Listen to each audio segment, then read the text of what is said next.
आज बनाएंगे सेब की चटनी। चटनी बनाने के लिए हमने लाल और हरे सेब लिए हैं।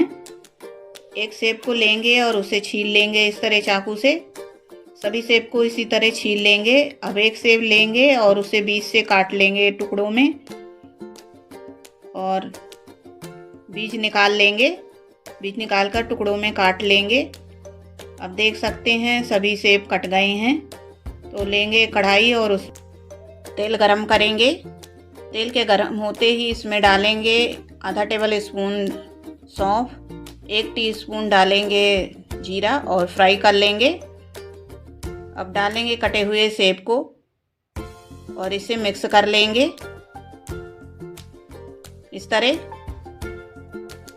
और ढककर 7 से 8 मिनट के लिए पकने देंगे मीडियम फ्लेम पे नरम होने तक। गैस की फ्लेम को मीडियम रखेंगे और ढक देंगे इस तरह। बीच बीच में इसे चला भी लेंगे 1-2 बार। 7 से 8 मिनट हो गया है और देख सकते हैं सेब नरम हो गया है इस तरह। अब इसे हल्का हल्का मैश कर लेंगे। अब डालेंगे 300 ग्राम चीनी। वजन में 300 ग्राम, कप से 1.5 कप।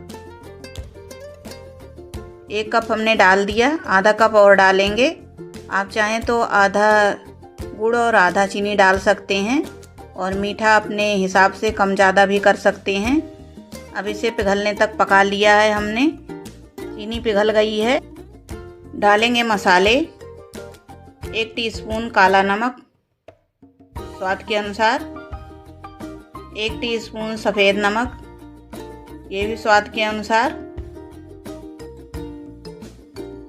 चिपक गया है तो इसे स्पैचुला से निकाल लेंगे और डालेंगे आधा टेबल स्पून काश्मीरी लाल मिर्च का पाउडर।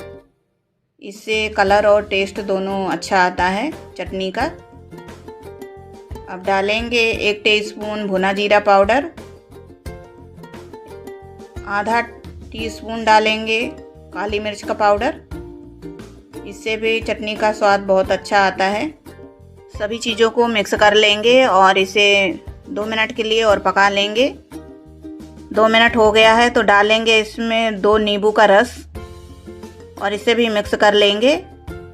अब गैस की फ्लेम को बंद कर देंगे और ठंडा होने पर कांच की बोतल में भरकर 2 से 3 महीने के लिए फ्रिज में स्टोर करके रख सकते हैं। वीडियो पसंद आया हो तो लाइक, शेयर और सब्सक्राइब ज़रूर करें। Thank you. धन्यवाद।